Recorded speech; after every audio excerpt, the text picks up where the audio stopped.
Welcome back to my channel. അപ്പോൾ ഇന്ന് നമുക്കൊരു അടിപൊളി ക്യാബേജ് തോരൻ ഉണ്ടാക്കിയാലോ. അതെല്ലാവർക്കും അറിയാം, നമുക്ക് പെട്ടെന്ന് ഉണ്ടാക്കാം. അപ്പോൾ ഇത് നമ്മൾ കട്ടിംഗ് ബോർഡിൽ വെച്ചും കട്ട് ചെയ്തെടുത്താണ്. പിന്നെ ഇതിനകത്ത് ക്യാബേജിൻ്റെ കൂടെ ഞാൻ മിക്സ് ചെയ്യുന്നുണ്ട് നമ്മുടെ ക്യാരറ്റ്. അത് ഞാൻ ഇവിടെ ഇതേ വെച്ച് ഗ്രേറ്റ് ചെയ്തെടുത്താണ്. അതാകുമ്പോൾ ഈസിയാണല്ലോ, അല്ല നമ്മൾ ഇങ്ങനെ കട്ട് ചെയ്ത് ഒത്തിരി സമയം എടുക്കും. Very easy. അപ്പം നമ്മൾ ഗ്രേറ്റ് ചെയ്ത് നമ്മുടെ ക്യാരറ്റ് എടുത്തു, ഇവിടെ ഒനിയൻ കട്ട് ചെയ്തെടുത്തു. നമുക്ക് എല്ലാം കൂടെ മിക്സ് ചെയ്ത് നമുക്കൊരു അടിപൊളി ക്യാബേജ് ആൻഡ് ക്യാരറ്റ് തോരൻ ഉണ്ടാക്കാം. ഇവിടെ പാനൊക്കെ ചൂടായി റെഡിയായിരിപ്പുണ്ട്. നമുക്ക് കടുക്, കറി ലീഫെല്ലാം ആഡ് ചെയ്യാം. അങ്ങനെ ഇവിടെ കടുകൊക്കെ പൊട്ടി റെഡിയായി. നമ്മുടെ കരിയാപ്പിലയൊക്കെ മൂത്ത് റെഡിയായപ്പോൾ ഞാൻ കട്ട് ചെയ്ത് വെച്ചിരുന്ന ക്യാബേജ്, ക്യാരറ്റ്, ഒനിയൻ, പച്ചമുളക്, കോക്കനട്ട് എല്ലാം കൂടെ മിക്സ് ചെയ്തു. ഇവിടെ റെഡിയാക്കിയിട്ടുണ്ട്. എല്ലാം മിക്സ് ചെയ്ത് റെഡിയാക്കി. അപ്പോൾ 2 സ്റ്റീം കയറുമ്പോഴത്തേനും നമ്മുടെ ക്യാബേജ് തോരൻ ഇവിടെ റെഡിയാകുന്നതായിരിക്കും. അപ്പോൾ നമുക്കൊരു 5 മിനിറ്റ് കഴിഞ്ഞ് കാണാം.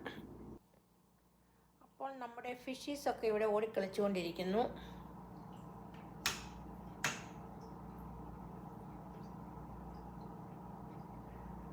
ഉണ്ടോ, നമ്മൾ കഴിഞ്ഞ വർഷം നാട്ടിൽ പോയി വന്നപ്പോൾ വലിയ ഫിഷെല്ലാം ചത്തുപോയായിരുന്നു. പിന്നെ ഞങ്ങൾ മേടിച്ചിട്ടിട്ട് വളർന്നു വന്നതാണ്. ഉണ്ടോ, എല്ലാവരും ഓടിക്കളിച്ചുകൊണ്ടിരിക്കുന്നു. അപ്പോൾ നമുക്ക് പോയിട്ട് ക്യാബേജ് എന്തായെന്ന് നോക്കാം, അല്ലെങ്കിൽ നമ്മുടെ ക്യാബേജ് അങ്ങ് വെന്തു പോയ അഴുക്കാണേ. നമുക്കൊന്നും തുറന്ന് നോക്കാം എങ്ങനെയുണ്ടെന്ന്. അപ്പോൾ നമ്മുടെ അടിപൊളി ക്യാബേജ് തോരൻ ഇവിടെ റെഡി ആയിട്ടുണ്ട്.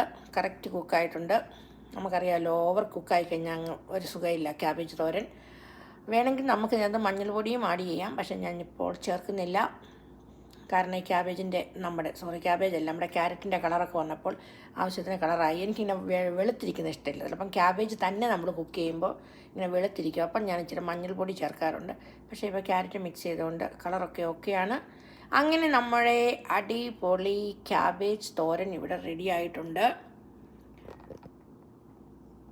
അപ്പോൾ ഈ കുഞ്ഞു വീഡിയോ എല്ലാവർക്കും ഇഷ്ടമായെന്ന് വിചാരിക്കുന്നു. വീഡിയോ ഇഷ്ടമായാൽ എപ്പോഴും പറയുന്ന പോലെ തന്നെ ചാനൽ ഫോളോ ചെയ്യാൻ മറക്കരുത്. ചാനൽ സബ്സ്ക്രൈബ് ചെയ്യണം. പിന്നെ വീഡിയോ ഇഷ്ടമായാൽ ഷെയർ ചെയ്യാനും ലൈക്ക് ചെയ്യാനും മറക്കരുത്. പിന്നെ നിങ്ങളുടെ ഫീഡ്ബാക്ക് അതെന്നെ അറിയിക്കണം. അപ്പോൾ നമുക്ക് മറ്റൊരു അടിപൊളി വീഡിയോയുമായിട്ട് വീണ്ടും കാണാം. Thank you. Take care. God bless. Bye bye.